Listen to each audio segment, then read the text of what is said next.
Do you ever get the feeling like you're constantly putting out fires? Like life is one massive struggle to stay afloat? Do you come home from work feeling tired and stressed without the energy to do anything other than just collapse in front of the TV? Do you always feel like you're not quite as happy as you think you could be or should be? Well, that's life, my friend. Or at least it's life as many of us have come to know it. In fact, though, there's no reason that this should necessarily be the case.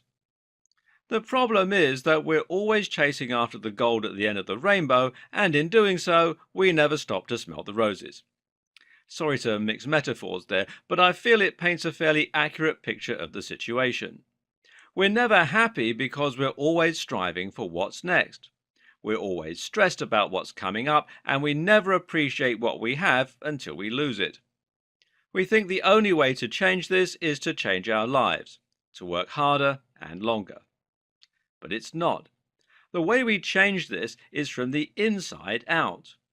We need to change the way we think about our situation, and we need to change the way we approach life's problems and the way we enjoy the moment. And that means taking control of our minds. Once you can do that, you can take back control and you can feel confident, relaxed, and happy in the same circumstances. Once you can do that, you can start creating the space to actually plot a course and to start changing your life for the better. You can stop treading water and start swimming. All very abstract, yes. So far, it sounds like a platitude from a bumper sticker. But stick with me, because this is where the science comes in. And it might just change the way you think about your life, your brain, and the interplay between the two. Think about it this way.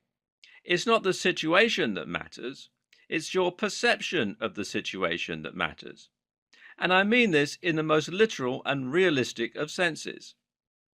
This means you can be surrounded by fire and be completely calm and happy, or you can be relaxing at home and completely stressed.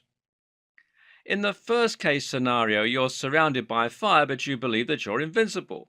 As far as you're concerned, nothing can hurt you and you have nothing to fear. As a result, you remain calm and your heart rate doesn't even rise. Well, other than from the effects of the heat, of course. In the second scenario, you're sitting at home, comfortable and warm with a cup of tea, you're surrounded by family who love you, and you have the TV on showing your favorite TV program. But all you can think about is the work you have to do tomorrow, your money problems, and the fact that you're not as well off and successful as you'd like to be. As a result, your body and brain interpret the signals as you being in danger. Your body produces more norepinephrine, more cortisol, more dopamine, and more adrenaline. As a result, the person who is surrounded by flames but deluded is actually happier and calmer than the person who is sat at home but stressing out. Now, of course, I'm not saying that you should be like the deluded guy surrounded by fire. That's dangerous. But you really shouldn't be like the stressed girl who should be relaxed. And here's the thing. Lots of us are.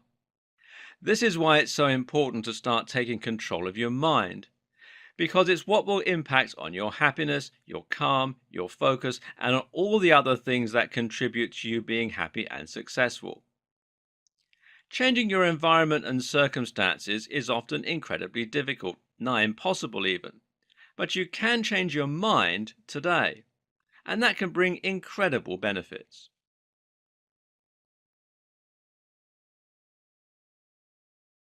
When we think of taking control of our minds and finding calm in a busy and hectic world, many of us will instantly think of meditation. Meditation is an ancient practice that is used by billions of people around the world and that has been practiced for centuries. Now scientists and researchers are starting to decode its many benefits, but nevertheless it's still understood by a great number of people. Let's take a closer look at meditation, how it can help us, and how you should get started. Perhaps a good place to start is to answer the question, what is meditation?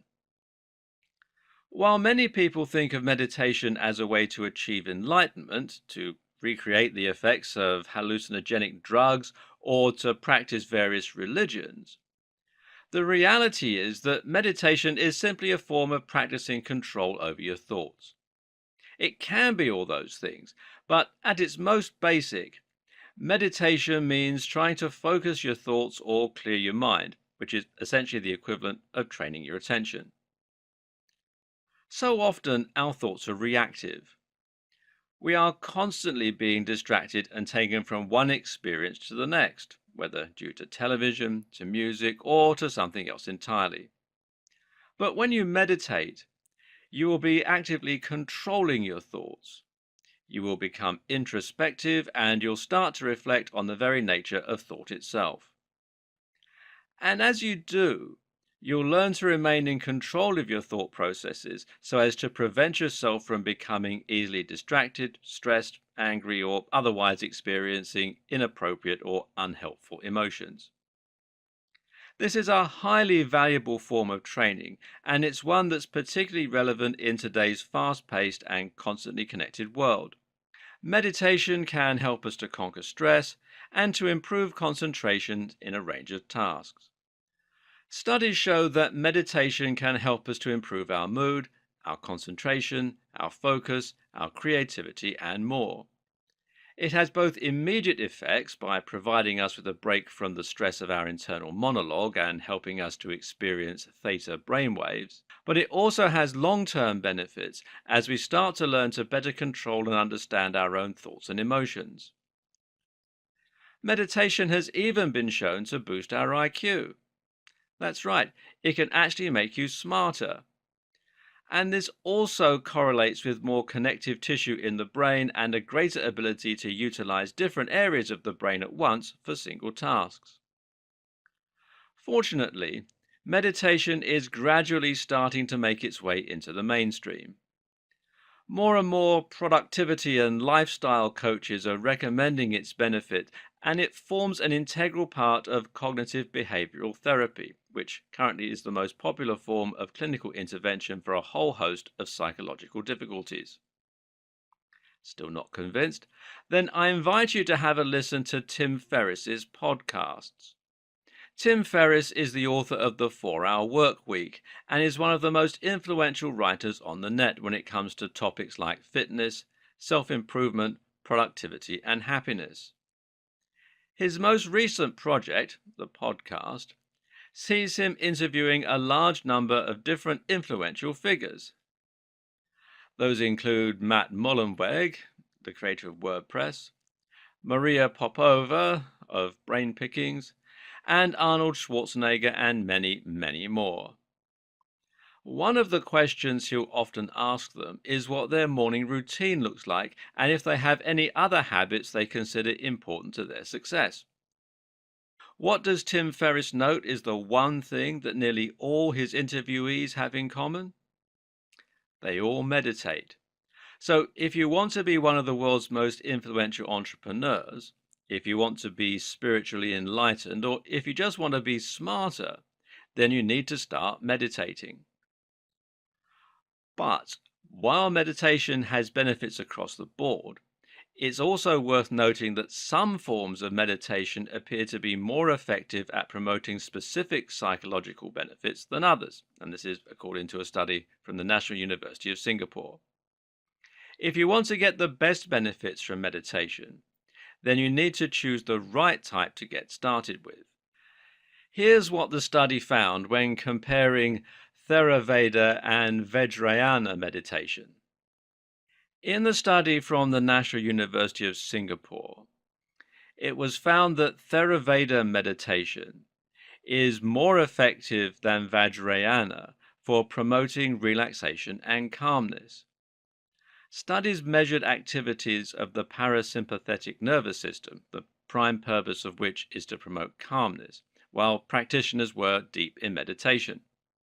Those using Vajrayana, meanwhile, were found to activate their sympathetic nervous systems, which controls the fight or flight response. In short, this would lead to elevated heart rate, focus, and arousal. This is a particularly interesting finding, as conventionally we view meditation as a means to calm ourselves and relax. After the participants had engaged in their meditative practices, both groups were then asked to take cognitive tests, and it was found that the Vajrayana group were able to boost their performance considerably from a single session. This demonstrates the broadness of the term meditation, and it shows that different types of meditation have different specific advantages. In this scenario, you might decide to use Vajrayana meditation to psych yourself up for a competition or to prepare for an interview. Then use Theravada meditation to calm down afterwards or to chill out before bed. As you can see, the type of meditation you use is a very important factor in determining the outcome. Likewise, you'll probably find that some forms of meditation are more accessible and enjoyable than others, depending on your own goals, your experience, and your interests. The question then becomes where to start. Well, keep watching and we'll look at some different types of meditation and some different terms. Bear in mind that you don't have to stick rigidly to any one of these, and actually you can create your own kind of meditation by just setting your own goals. Nevertheless, any of these will provide you with a good starting point to do more of your own research and to start practicing the art of meditation. Now, the first is mindfulness. Mindfulness, also called vipassana, is a type of meditation that comes from Buddhism. It's also the form of meditation that's perhaps the most widely used in the Western world today. A good example being its use within CBT, and this is something we're going to come to in much more detail in subsequent videos. Essentially, the goal in mindfulness is to be aware and to be present of your own thoughts and to reflect on them. This form of meditation doesn't encourage you to try and empty your mind then, but rather the objective is simply to let your thoughts drift by like clouds in the sky. What this allows you to do is to become more aware of what thoughts you actually tend to have, thereby being better able to spot negative thought patterns, etc., that might be causing you problems. This type of meditation has also been shown to reduce anxiety, almost as effectively as anxiety reducing drugs. Perhaps the biggest advantage of mindfulness, though, is that it's not as challenging as trying to completely empty your mind of thoughts and thus provides a great starting point for those interested in learning. And then there's Zazen. Zazen is a term that essentially means seated meditation and is sometimes referred to by the modern Zen tradition as just sitting. This is an incredibly minimalist sort of meditation, which once again makes it ideal for those interested in getting started by feeling a little anxious to give it a go. The only instruction here is to sit in the correct posture, meaning that there's no pressure to get anything right. The simple act of sitting completely still is almost sure to result in a calming effect and to gradually clear your mind. Thus, there's no need for complex instruction beyond just sitting. While this is the core principle behind Zazen, it will sometimes be more complex than that. Often, practitioners are given a paradoxical sentence, a story, a question, or an element of Buddhist scripture to muse on. This method of meditation has also been adopted by a number of other religions, whereby believers are asked to think about lines from their respective religious scripts or think over scenes from their literature. For some, the lack of guidance is going to make this an approachable and enjoyable form of meditation, while for others it can be frustrating and might leave you lost. Another way in which meditation has been adopted by religions is through spiritual meditation. This is essentially a form of meditative prayer, and prayer has been shown to have many similar benefits to other forms of meditation. Then there's transcendental meditation. Transcendental meditation comes from Vedanta, which is the meditative tradition from Hinduism. Transcendental meditation is once again seated, ideally in lotus or half lotus position, and this time uses a mantra. A mantra is any word or sound of your choice which is simply repeated over and over again. The idea behind this form of meditation is simply to rise above any distractions or thoughts, effectively clearing your mind of all thoughts and living entirely in the moment. Alternatively, you can try focusing on your breathing in order to calm your thoughts. The ultimate objective of transcendental meditation is transcendentance. This is the meditation that is used as a path to enlightenment, which is reportedly a feeling of oneness with the universe and perfect contentment. In reality, it's likely that enlightenment is merely a brain state achieved by relaxing areas of the brain and thus getting them to shut down. This is something that takes years to master, though, and is highly elusive. If you use transcendental meditation with the sole object of reaching this kind of state, you're likely to be disappointed. That said, though, if you can reach this state, the effect is something similar to being on drugs or having a stroke. It's completely mind bending, but not damaging in the same way that those other examples are. You lose the ability to distinguish time and to distinguish your own body in a physical space as those areas of your brain close down. If you want to have an end goal, then this is certainly something interesting to aim for. When done correctly, transcendental meditation is an ideal way to relax and to move your thoughts away from stress. It can be used to calm the heart rate and is a fantastic coping mechanism if you suffer with anxiety. It's also quite difficult, though, and many people give up after becoming frustrated at the inability to quiet their inner voice. The secret to success is to go easy on yourself and not to force it. Next is focused meditation. As with transcendental or mantra meditation, focused meditation involves the practice of trying to completely clear your thoughts by focusing on something else. Mantra meditation is one form of focused meditation, but you could alternatively try focusing on external stimuli, like the sound of a river or a piece of meditative music, or even on something like a candle flame. Guided visualization is a form of meditation wherein the practitioner visualizes a scenario or environment. The guided part of this process involves listening to a recording which will often describe the scene that you're in. This kind of meditation is great for relaxing and for moving your thoughts away from the hustle and bustle of daily life before you achieve the ability to block out your surroundings through other forms of meditation. If you're feeling stressed and you want to immediately calm down, then guided visualization is a useful tool. However, it doesn't require the same discipline as other forms of meditation and so is not likely to help develop your ability to focus or to calm yourself in the same way. In movement meditation, you relax your mind while focusing on your body and moving through a range of gentle movements. A great example of this is Tai Chi Chuan, which is a martial art practiced incredibly slowly, involving a set of gentle movements. While it takes time to learn something like a Tai Chi set, you can practice movement meditation by using a dance routine or even by gently swaying from side to side. Vipassana is insight meditation.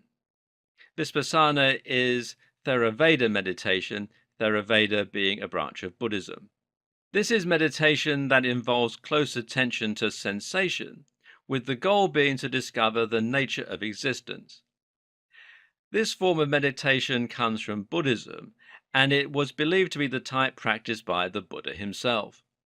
To practice this form of meditation, you sit down and then focus on your abdomen and feel the way the breathing moves your stomach. Likewise, be aware of the other sensations throughout your body, trying to remain focused and calm simultaneously. When interruptions come, such as sounds, other thoughts, or temperatures, you should note those sensations and give them labels such as warmth or thinking. Vipassana is often practiced on retreats where participants alternate between seated and walking meditation. And finally, there's Vajrayana. Now, Vajrayana is another branch of Buddhism. Vajrayana meditation is a complicated and advanced form of meditation which involves the goal of becoming Buddha like. There are various types of meditation within Vajrayana, such as Mahamudra. This form of meditation involves attempts to empty the mind once again, this time by simply doing nothing to the extent where you aren't even focused on trying to meditate. Both the Theravada and Vajrayana forms of meditation are advanced methods and require years of practice to perfect and an understanding of the surrounding beliefs and cultures. They are also only two examples of the many complex and varied forms of meditation that exist. In the last video, we covered the general concept of meditation. The next question is, how do you start adopting it into your routine and making it part of your life? This is the part a lot of people will struggle with. In fact, there's a better than average chance that you've already tried to get into the habit of meditating, only to find yourself giving up quickly because nothing is happening. This time, though, we're going to get it right. For most people, starting with mindfulness, zazen, or transcendental stroke mantra meditation is advised. These are perhaps the simplest methods you can use when you're just learning, and they'll help you to get a great start to your day every morning. I also recommend approaching this using a process known as Kaizen. Kaizen essentially means lots of small changes that add up to offer big benefits. The idea is that you don't try and make massive, large scale changes in your life, but instead you make tiny changes and then gradually start building on those. For instance, trying to go to the gym 5 times a week for an hour at a time is often an uphill struggle, and it's something that a lot of people will struggle to stick with. Going for an extra 5-minute walk or doing some sit ups every other day, though? Well, these are things that you'll be much more likely to stick with. And once you start doing that, it'll be much easier to throw in some press ups or extend that walk to 10 minutes. So, this is the best way to start gradually introducing meditation into your regime with very small and easy chunks of time. Start with Zazen, sitting meditation. Take 5 minutes every morning to just sit and relax with your eyes closed. No goal, no stress, and no trouble. You might find that you can even do this while your partner is in the shower or by waking up 5 minutes earlier. Almost all of us can find some time in the day for 5 minutes of quiet. Aim to do this for 2 weeks with no other goal other than to sit quietly every morning for that amount of time. Don't expect anything to happen and don't expect to feel anything. From there, you may want to progress to actually having a goal. You can aim to make this goal a better awareness of yourself, by using mindfulness, or you can aim to quiet your mind and to learn to block out stressful thoughts by using transcendental meditation. I recommend aiming for both. Perhaps try increasing your time to 10 minutes and spending 5 minutes on mindfulness and 5 minutes on transcendental. I personally find looking at a candle flame to be incredibly helpful when practicing transcendental meditation. However, it's entirely up to you how you do it. Just know that even when you're aiming to quiet your mind, you should never be punitive and you should never punish yourself for not managing to achieve your goals. If you find that your thoughts are wandering or that you're being distracted, just notice that it's happened and then let yourself be calm again.